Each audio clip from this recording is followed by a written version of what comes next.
Episode की शुरुआत होती है चोंग से, जो एमसी की बुक देख रहा होता है। एमसी टोपी लगाते हुए चोंग को ही देख रहा होता है। तभी चोंग एमसी की तरफ अजीब नजरों से देखते हुए कहता है, इस स्वॉट टेक्निक को सीखते हुए तुम्हें कितना समय हो गया है? एमसी घबराते हुए कहता है, पिछले 5 साल से। तभी चोंग मन में कहता है, ये पिछले 5 साल से खुद से ही प्रैक्टिस कर रहा है। मैंने इसे जितना सोचा था ये उससे ज्यादा लापरवाह और ईमानदार है। खुशकिस्मती से डिवन पाथ पे नहीं चला। हुआंग एमसी से कहता है, ये एक निरंतर स्वॉट टेक्निक है, लेकिन ये ज्यादा साफ और सटीक रूप पर जोर देती है। तलवार के इस रूप को स्टडी करने के बाद ये एहसास होता है कि पूरी दुनिया क्यूआई से भरी हुई है। इसके बारे में ये क्या कहता है, इसे देखते हैं। मेरा मानना ये है कि ये एक ट्रेनिंग फॉर्म है जिसका पर्पस किसी की इनर की को मजबूत करना है। एमसी कहता है, इनर की? मुझे चिंता थी कि लापरवाही से ट्रेनिंग करते समय तुम कहीं की डेविएशन में ना पड़ जाओ, लेकिन कितनी राहत मिली। एमसी घबराते हुए कहता है, मुझे माफ करना सेक्टर लीडर चुआन। लीडर चुआन कहता है, लगता है कि ये इस किताब में नहीं है। स्वॉर्ड फॉर्म का नाम क्या है? एमसी हंसते हुए कहता है, इसमें कोई स्पेसिफिक नाम नहीं बताया गया है, इसलिए मैंने इसे सिर्फ रिपोर्ट स्वॉर्ड फॉर्म कहा। लीडर चुआंग कहता है, ये तुमने दिए हुए नाम जैसा लगता है। शॉर्ट फॉर्म के ऐसा नाम रखने से काम नहीं चलेगा। कि इस किताब के writer house of the white tiger के स्कॉलर हैं, इससे हम इस शॉर्ट फॉर्म को white tiger training sword form कहेंगे। सेक्ट लीडर के जाने के बाद एमसी कहता है, white tiger training sword form, क्या बढ़िया नाम है। एमसी कहता है, उन्हें सच बताने के बाद मुझे अच्छा महसूस हो रहा है और उन्होंने मुझे एक लकड़ी की तलवार भी दी। मेरे ख्याल से मार्शल आर्ट के कोर्स पर लेखक के कंक्लूजन को समझने के लिए मुझे बस ट्रेनिंग करते रहना होगा और खुद कंक्लूजन पर पहुंचना होगा। एमसी शांत होते हुए मन में कहता है, इसे आजमाते हैं। एमसी कहता है, कोई फर्क नहीं पड़ता कि इसमें 2 घंटे लगे या 4 घंटे, 1000 बार या 1,00,000 बार, से मैं बस 12 रुपयों वाली स्वॉर्ड टेक्निक पर ही ध्यान दूंगा। समय गुजरते गुजरते पतझड़ और सर्दी का मौसम आ जाता है। इसे अभी भी स्वॉर्ड ट्रेनिंग ही कर रहा है। 5 साल की तरह मैंने हर दिन अपनी लकड़ी की तलवार घुमाने में बिताया। समय के दौरान फॉरबिडन सिटी में मौसम कई बार बदले। खाता है कि एमसी के शरीर से ऑरा निकल रहा होता है, दिन चेंज होता है और एमसी कहता है, बिल्कुल नहीं जानता कि कब डुअल रिकॉर्ड जो मैं पहले नहीं समझ सका समझ में आने लगा और मैं अपने मन में शॉर्ट फॉर्म करने में कामयाब हो गया। और जब मेरे लिए लाइब्रेरी में पढ़ने के लिए और किताबें नहीं, ड्रैगन हाउस का मैनेजर इल्चियोन कहानी सुनाने वालों को बुलाया जिन्होंने मुरी मास्टर को काम करते हुए देखा है। एमसी हवा में ब्रश को घुमाते हुए कहता है, जितना ज़्यादा मैंने उनकी कहानियाँ सुनी उतना ही साफ मैंने अपने मन में उन मास्टर की तलवारबाजी की कल्पना कर पाया। और यहाँ तक कि सेक्ट लीडर चुआंग ने ट्रेनिंग तलवार और एक सच की लड़ाई को तलवार देखने का कहा। लीडर चुआंग कहते हैं, 2 अलग अलग चीज़ें मीनिंगलेस थी। दिखाया जाता है 7 साल बाद एमसी को, जो कह रहा होता है, white tiger training sword form का कंक्लूजन। हाँ, बस इतना ही। बिना किसी वार्निंग के मेरे दिमाग से एक तीर की तरह गुजर गया। और फिर वह हाथ में तलवार लिए हुए आंख बंद करके कहता है, white tiger training sword form 12 अलग अलग आवाजें हैं जो एक ही कंक्लूजन पे पहुंचते हैं। फिर एमसी तलवार में की इकट्ठा करते हुए मन में कहता है, 12 फॉर्म को हमेशा सबसे साफ एक के लिए बुलाया जाता है। फॉर्म 1 नरम कदमों और फुसफुसाहट के साथ आता है। एमसी स्वॉर्ड को इधर उधर चलाते हुए कहता है, 5 शांत मुस्कानों को बनाए। 9वां फॉर्म झलकती सुंदरता की आकृति से सब कुछ भूल जाता है। और 12वें फॉर्म के साथ मैं white tiger training sword form के साथ एक हो जाता हूँ। White tiger training sword form का कंक्लूजन कुछ जुड़ा हुआ है। तलवारें जो मुझे पिछले साल में लाइब्रेरी से कई किताबों में मिली, सेक्ट लीडर चुंग की भरी तलवार में, सेक्ट लीडर डोजिंग की दिखावटी तलवार में, कहानी सुनाने वालों में से कहानी में, टाई एक्सपर्टों की तलवारों में हमेशा बना रहता था।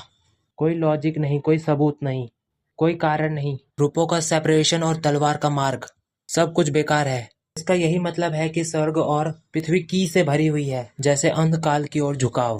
तभी एमसी की वुडन स्वॉर्ड टूट जाती है। एमसी इसे देख के चौंक जाता है। हवा में स्वॉर्ड फ्रैगमेंट देखते हुए मन में कहता है, क्या वो सपना था? अगर ये सिर्फ एक सपना था तो? एमसी आंख बंद करते हुए कहता है, फिर ये गर्मी और चाहत क्या है? अभी मेरा दिल भर रहा है।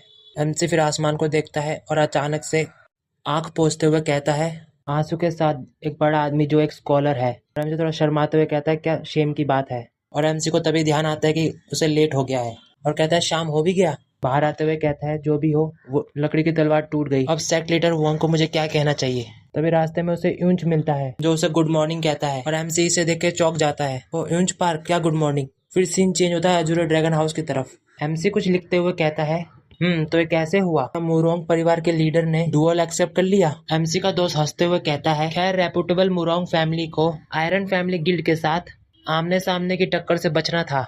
गिल्ड की बढ़ती शक्ति और गिल्ड मास्टर एक स्लैश च्योल मूवों के स्किल को संभालना मुश्किल होगा। इसलिए भी क्योंकि ये मेरी परिवार के लिए कुछ भी हासिल करने की लड़ाई नहीं है, चाहे ये जीत हो या हार। और जहाँ तक आयरन फैमिली गिल्ड का सवाल है, जो हैनान प्रांत का वास्तविक शासक है लेकिन मुरोंग परिवार द्वारा दबा दिया गया है। ये जीवन में एक बार राज करने का मौका था जिसे वह चूक नहीं सकते थे। एमसी परेशान होते हुए मन में सोचता है, हाँ बेशक ये पूरे दिन बात करेगा। एमसी मन में सोचता है, 7 साल हो गए जब से मैंने गवाहों से एक्सपर्ट्स की लड़ाई की कहानी इकट्ठा करना और रिकॉर्ड करना शुरू किया। मैं ये सब छोड़कर सिर्फ तलवार घुमाना चाहता हूँ। और एमसी का दोस्त कहता है, हालांकि इतने जाने माने परिवार का अपमान किया गया तो वो इसे नजरअंदाज नहीं कर सकते थे। इसीलिए मुरोंग हाउस के मुखिया मुरोंग डैंगचू ने आयरन फैमिली के लीडर मास्टर च्योल मूवुंग के साथ मुकाबला एक्सेप्ट कर लिया। एमसी कहता है, जैसा लगा था कोई आमने सामने की टक्कर नहीं हुई। एमसी का दोस्त कहता है, आमने सामने की टक्कर नहीं हो सकती। शाओलिन मंदिर के अधिकार के तहत हैनान प्रांत में किसी की भी खून बहाने की हिम्मत कैसे हुई? शाओलिन को लेकर होने वाले संघर्षों में दखलंदाजी नहीं करेगा, लेकिन संप्रदायों के बीच वास्तविक लड़ाई को रोकने के लिए कदम उठाएगा। इसलिए दोनों गुटों ने प्रतियोगिता में लड़ने का फैसला किया। सबसे पहले हर एक ग्रुप के 9 डिसाइपल एक दूसरे से लड़ेंगे। और एमसी कहता है, एमसी का दोस्त कहता है, क्या मुझे तुम्हें हर एक के बारे में बताना चाहिए? एमसी परेशान होते हुए कहता है, कोई बात नहीं, मैं वो बाद में सुन सकता हूँ। आओ कुछ और जरूरी बात करते हैं। तभी एमसी का दोस्त हंसते हुए कहता है, ऑफ कोर्स तुम एक अच्छे स्वभाव के व्यक्ति हो। खैर मैं बाकी खबरों को छोड़कर तुम्हें मेन लड़ाई के बारे में बताता हूँ।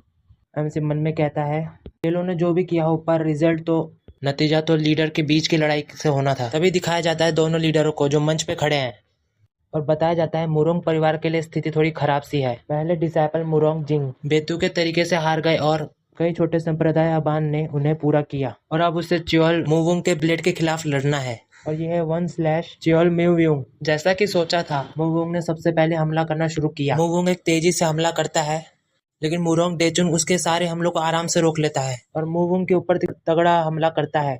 और फिर दोनों की तलवारें एक दूसरे से जोर से टकराती हैं और फिर डेचुंग और मुओंग एक दूसरे की तरफ तेजी से भागते हुए आते हैं। तभी एमसी एकदम से खड़ा हो जाता है और उसका दोस्त डर जाता है और उसका दोस्त हैरानी से पूछता है, अचानक से तुम्हें क्या हुआ? और एमसी पूछता है, मुरोंग फैमिली का लीडर जीत गया है ना? और उसका दोस्त बोलता है, क्या? एमसी बोलता है, नहीं, मैंने बस ऐसा ही सोचा था कि यही होगा। और उसका दोस्त बोलता है, अच्छा ऐसा? एमसी का दोस्त बोलता है, लड़ाई डेचोंग की हार के साथ खत्म हो गई। और एमसी हैरान होते हुए कहता है, मुरोंग फैमिली का लीडर हार गया? एमसी का दोस्त बोलता है, हाँ, उसने खो दिया। इसीलिए मुरोंग फैमिली ने हैनान प्रांत में अपनी पोजीशन खो दी। तभी एमसी कहता है, 1 मिनट रुको। एमसी खड़े होकर पूछता है, क्या कोई ऐसा रास्ता नहीं है कि मुरोंग परिवार का मुखिया खो जाए? शायद तुमसे कोई गलती हुई है। एमसी का दोस्त कहता है, गलतफहमी मैंने अपने दोनों आंखों से देखा है, तुमने इसे खुद नहीं देखा है, फिर भी क्यों? एमसी एक्शन करते हुए कहता है, नहीं, मेरा मतलब है अंत में मुरोंग परिवार के लीडर ने ऐसा नहीं किया, इस तरह की तलवार का इस्तेमाल। और वो आदमी कहता है, सर स्याही के छींटे गिर रहे हैं। वो आदमी गुस्से से कहता है, मैं नहीं जानता कि यह किस तरह की तलवार है, लेकिन डेचुआंग ने इस तरह की तलवार का इस्तेमाल नहीं किया। एमसी परेशान होते हुए कहता है, बेशक ये इस तरह का नहीं होगा, लेकिन अगर मैं मुरोंग परिवार की तलवार के हमले के बारे में सोचता हूँ और वो आदमी को कुछ समझ में नहीं आता। और एमसी मन में कहता है, ये नहीं हो सकता, ये एक ऐसा मुकाबला था जिसमें वो जीत सकता था, वो क्यों हार गया? फिर हमें लाइब्रेरी दिखाया जाता है। एमसी मन में सोचता है, मैं आखिर तलवार के साथ मुकाबला जीतने वाले डेचुआंग के बारे में सोचना बंद नहीं कर सकता, ऐसा क्यों हो रहा है? फिर से यूंज को दिखाया जाता है जो आते हुए कहता है, नमस्ते फॉलर। और एमसी उसे देखते हुए कहते हैं, यूंज पार्क। एमसी कहता है, तुम फिर से किताबें लेने आए हो? यूंज कहता है, हाँ, मुझे लगा कि जब मैं वहाँ से गुजर रहा था तो मैंने तुम्हारी आवाज़ सुनी थी। वेल, मैं जानता हूँ कि तुम बहुत परेशान हो, लेकिन इतना निराश मत हो। और एमसी कहता है, नहीं नहीं, वो था। तभी बीच में यूंज बोलता है, ऊंचे अधिकारी ऐसा कर रहे हैं, इसीलिए मुझे मान लेना चाहिए कि बहुत ज़्यादा सोचने के बाद यह निर्णय लिया गया है। स्कॉलर वो सेक्ट लीडर चुआंग के बहुत करीब थे, इसीलिए। एमसी हैरान होते हुए कहता है, आप किस बारे में बात कर रहे हैं यूंज पार्क? क्या सेक्ट लीडर चुआंग को कुछ हुआ है? यूंज परेशान होते हुए कहता है, कोई रास्ता नहीं, आपने इसके बारे में कभी नहीं सुना होगा। और इसी के साथ ये एपिसोड खत्म होता है।